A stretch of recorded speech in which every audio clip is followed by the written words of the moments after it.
Hey you guys, it's Britt tonight. We're here to talk about a variety of different topics. I want to cover um, Jacqueline Paul, who is Wren.Eleanor's mother, who runs the page that is literally focused on her child. We know all about that page. I've talked about it in numerous videos, which I will link down below. Jacqueline allegedly sent this email to Dr. Leslie Dobson, who is you know, sharing her perspective on the receiving end of this email. I also want to talk about the retired FBI agent sharing her thoughts on whether or not Jacqueline even talked to anyone from the FBI as she claimed. I also want to cover Brianna K for just a second. Queen City Trends, who I've talked about before, she talked about the Tarte Bora Bora trip in a recent video. And lastly, I want to close out with Kat and Tony now fully just putting their son on display for social media after charging subscribers who are willing to pay, now that they've satisfied those weird people that were willing to pay to see their son's face reveal. Now they're going to go ahead and become, in my opinion, full-blown family vloggers and choose to not protect their child. And I had a few thoughts about that. So if you're interested, please keep watching.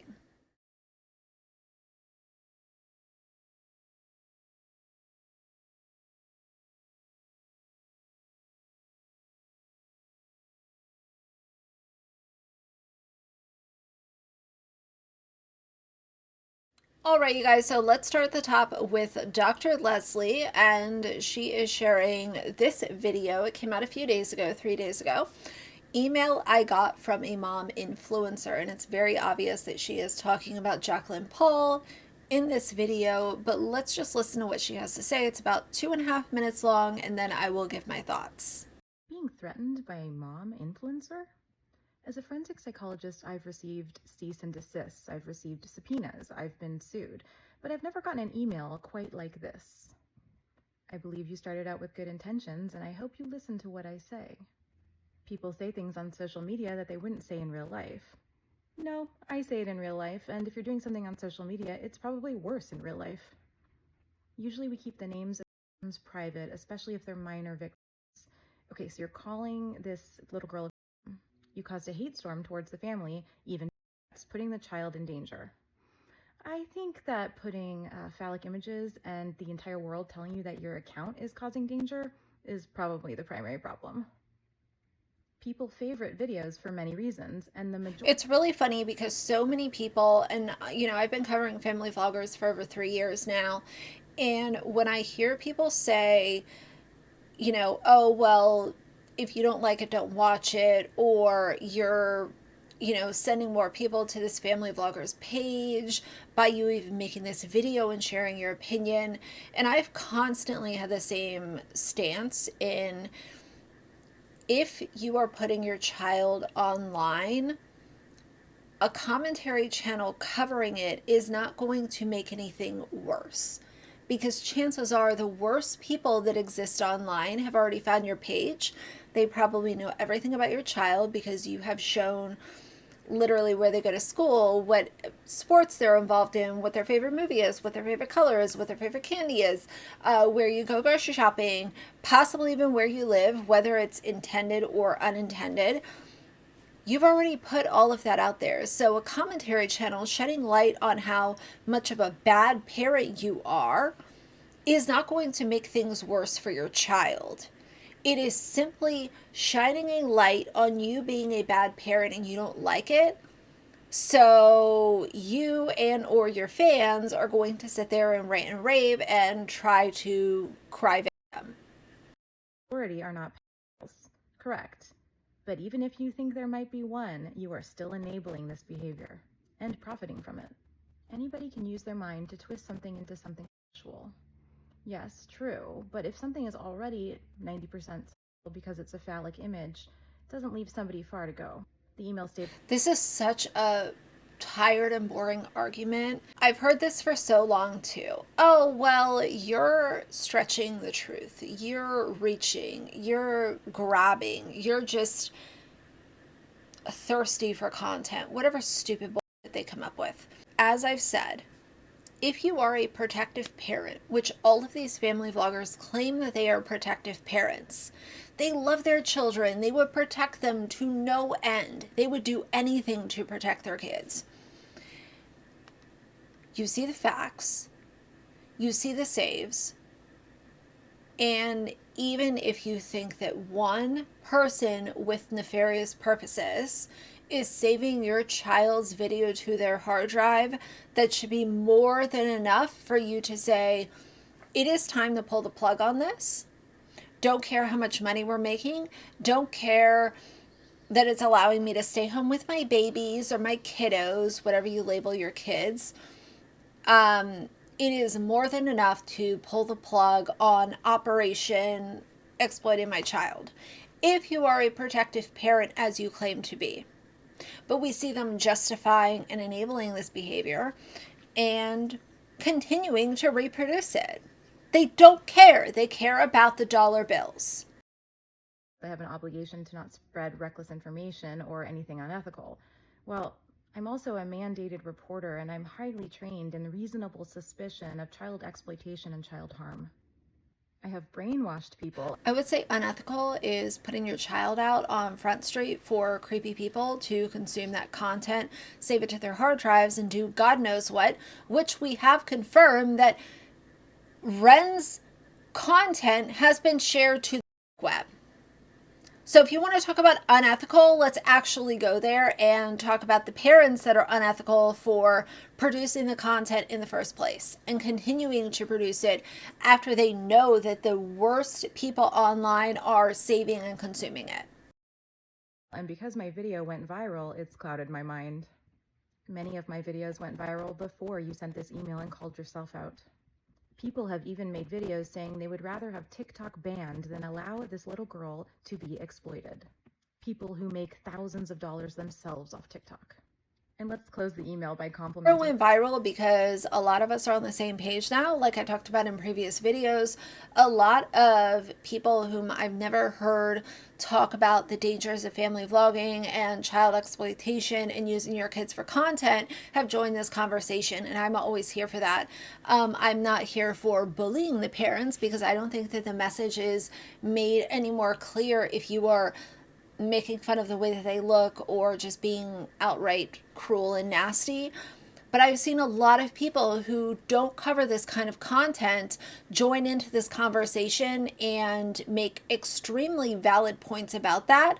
So if their content is going viral, it's because a lot of people are on the same page now.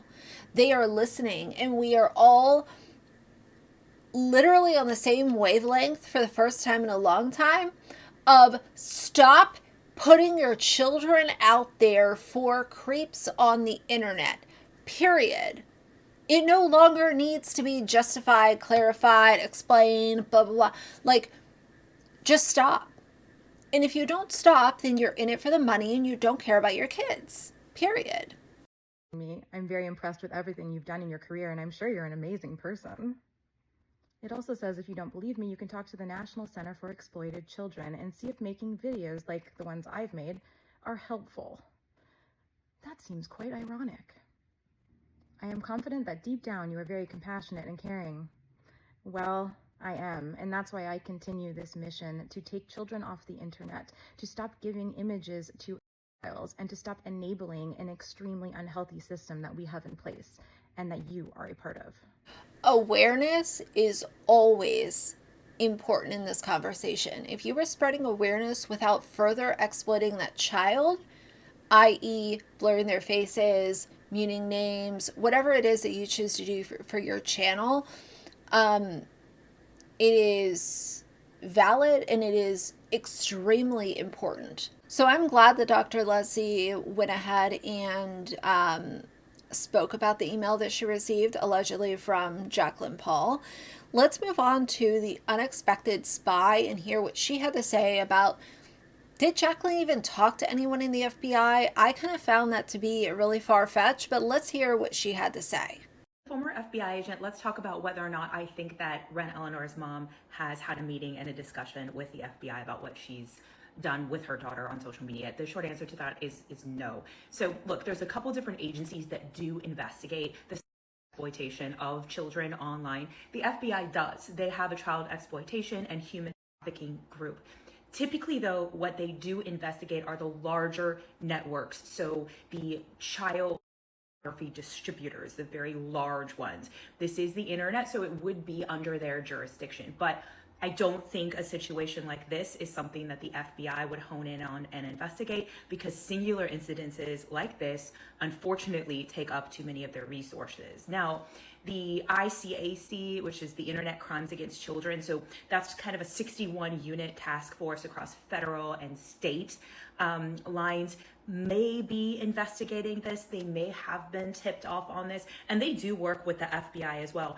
But I highly doubt that an FBI agent really took the time to sit down with her, because this is not a part of a larger distribution ring. Now, that's awful. I want them to investigate all of these crimes. But the sad reality of this is that there's a lot of this online. And I do think when it's a mother involved in exploiting their child in this way, people are less inclined to investigate it and to press charges, because sadly, there are these huge distributors of it that obviously need attention to them as well. So I do not think that her mother is telling the truth, and I do not think that she's met with the FBI. So here's the thing. As far as saying, is this major, is this minor? I do think that it's major, simply because of the amount of followers and the amount of eyes on Jacqueline's page where she features her child. So I do think that part is major. But I also think that last year, when she made that video claiming that she was working with the FBI and talked to the FBI, and they said that there were no negative images of her child, or they couldn't find her child on the dark web, however she worded it, I think that that was also a thing that she said to make it sound like, oh, well, I went to the highest authority, and this highest authority said that my child is not on any nefarious websites. Because at that point in time, she was really feeling the heat, and she decided to respond. This time, she's feeling the heat, but she is choosing to stay quiet. Let me say it again. If you have real evidence, please contact me. I would do the same for your child. Jacqueline Paul, are you ready to finally listen? Because unfortunately, I actually have evidence. And what a pitiful disgrace of a mother you are to wait until you have physical evidence that your child is being harmed online before you take precautions to not let her be harmed. Will you stop now, Jacqueline Paul? After this brave 13-year-old girl came to me with her story because she was abused by a man who was using imagery of your daughter to groom her to do these things. What a brave child to come to me and ask me to use what happened to her to try to finally wake you up, Jacqueline, a 13-year-old child. A 13-year-old child is more concerned about your daughter than you are. Is this enough evidence for you, Jacqueline? Do you finally believe us now? Are you actually concerned for your daughter's safety and well-being? What about how she's going to feel when she grows up and she sees these things? She sees the comments. She hears the stories of other children being groomed because those men were utilizing the imagery that you put out for them. Is this enough, Jacqueline? Will you finally stop? Will you finally listen to us, lawmakers? Will you finally do something about this? And once again, the biggest round of applause for this brave 13-year-old child to use their horrific trauma to try and make change for good at only 13 years old. Is this enough evidence for you, Jacqueline? Will you stop now? Will you put your daughter first? For me, I personally just don't understand this whole idea of knowing that you're doing something bad and continuing to do something bad. I realize that there's money involved and she doesn't have a quote normal job, even though being a content creator is a normal job, and I think that's very valid. When you are exploiting other people or your children or your family members or whatever, then that's where I have a hard stop. And you are not creating content. You're just using other people, and you are exploiting those people whom trust you in order to fill your bank account, which is ew. I really struggle with this. And like I said in a previous video, if there is one positive thing to come out of this, it is that there are so many people talking about using your children for content. They are using Jacqueline Paul as the kind of, launching pad to this conversation. But I think that it has made a lot of people really think deep about what is really going on here and why is this acceptable within internet culture. I hope that makes sense. I want to move on to something a little bit more lighthearted. Tell me how y'all feel about the whole Jacqueline and Wren scenario down below based on those couple of videos. Brianna K decided to take a stab at comedy, and she wanted to poke fun at trad wives. I recently did a video on trad wives, which I'll also link down below, and I found this to be an attempt to be funny, but it just made me cringe because for the longest time, Brianna K was kind of a trad wife. She decided to exploit her kids for financial gain, and it put her in a position where she was able to do it full time. I find this to be very funny that she is joking about using alcohol before your husband comes home. Everything is for aesthetics and everything is prim and proper and pretty and made for Instagram. I don't know. I will play the video and I will wait to hear y'all's thoughts about this. I guess for the longest time she kind of did it and now she's making fun of it, but to me it was just cringy. Episode of my trad wife life, we're making a leprechaun hummus board and some rainbow jello shots that your husband is going to love.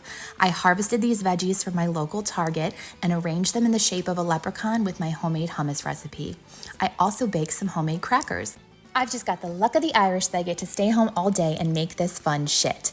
And trad wife tip, if you get anxious before your husband gets home from work, take a jello shot to ease that anxiety. Happy St. Patrick's Day! The next thing I want to talk about is Vidya, Queen City Trends on TikTok, decided to come out and talk about her attending this recent brand trip to Bora Bora that Tarte did. And I will link that other video down below in case y'all are like, what's going on here? But I want to talk specifically about how she tries to confront this subject, but completely focuses on the wrong thing, in my opinion. People were upset with Tarte for the amount of money that was wasted on sending a bunch of out of touch, out of tune, weird influencers that nobody would care about to Bora Bora, sending them Jordans, sending them a camera, outfitting their suites with all of this makeup, all of this materialistic garbage. She wanted to focus on how everyone was there to support everybody, and Tarte was just focusing on being more inclusive, and it was so positive. I find this to be extremely problematic in this period of time where people are really having this conversation about how out of touch influencers are and how brands do nothing to kind of skirt the just distasteful content, because they know that if they're inviting influencers on a private jet and feeding them the caviar and sending them, all of this stuff, there's going to be content made, because when you go on a brand trip, content in exchange is expected. I think that she intentionally missed the point, and I just found the video to be a missed opportunity to actually come to your followers who made you successful enough to do this on a full-time basis, instead of coming to them and being like, you know what, I missed the mark, Tarte missed the mark, and this is what I'm going to do going forward. She wanted to focus on everyone being there to support everybody. I can't kick rocks. Quite an epic month. A lot of people have a lot of commentary on the Tarte trip that I went on. Some good and some bad. It was nothing like I have ever done before in my life. Everybody that went was so gracious. People that I have been following for a long time, and a lot of new people. Everyone that came was there to support each other. And I know the brand has come into focus in the past because of their lack of inclusivity. They have made huge efforts to change that around. You want to have brands that are able to change. And just by being there, you could tell all the work that they put in to bring a positive change. Bukesh literally had the time of his life. He had so much fun that he forgot he was even a lawyer. I'm getting ready right now because I am headed to Asheville for a little mom's weekend. It's truly a personal trip where I feel like the other trips that I've recently been on have been more work related, only because I'm producing content 3-4 times a day. I realize that as I get older, how important it is to maintain friendship. So lucky to be surrounded by people that I connect with really deeply. I often don't share my personal relationships, especially with friends, on social media. While I do share a lot on here, I like to keep that part of my life private. Not only keeps me grounded, I'm not constantly on my phone when I'm around my friends. It's obviously very different when you go on brand trips with other creators. You're there to have fun, but also work. The last thing I want to focus on really quick is Tony and Kat. I've covered them in recent videos. Kat grew up with a mother whom has used her mother-in-law to become a very popular TikToker. And, you know, the whole idea of showing somebody with Alzheimer's and or dementia struggling, especially at that last stage of their life, is just unacceptable. I don't find it to be educational. I don't find that to be awareness. I don't find that to be anything except exploiting somebody who is really struggling. Hi, honey. Tuck it, but I don't. Then I separate it down when the end is sim. Okay. We've had Me stop it. It's come right on. Makes that a good day today, y'all. She recently had a baby, and I said, you know, hey, if you grow up in that environment where your mother is using your her mother-in-law to get clicks on TikTok, chances are you are not going to give your child the same right of privacy as all children deserve. And sure enough, she decided to put her son's face reveal behind a subscribers only video, which I, see the description box in case y'all missed that. But now she decided to reveal her son's face to all of the other peasants who don't want to pay her to become part of her member program. So this is our sweet little Cola. Our sweet angel. You'll finally get to meet him. He's sleeping, but he's our little binky baby. He's in his little donut onesie. You'll finally get to see our sweet little nugget. So beautiful. Kisses from Cola. To say that this video rubbed me the wrong way would be a massive understatement. I cannot and would never want to even imagine having this be something that I film, edit, publish, and leave up. How dare you? How dare you do this to your child? And thank you for proving me right on the conditions that you were shown as what is okay and what is acceptable versus what you are choosing to do with your child, whom is far too young to consent. This child is, 2 weeks old at this point? And this is what you're choosing to do. I hope that they learn. I hope that they do better. But my hope for influencers is literally below the ground level. But either way, I wanted to share that as a little update. So for now, if you like the video, please leave a like and a comment. And if you'd like to see more from me in the future, please subscribe. I'll see you guys soon. Bye.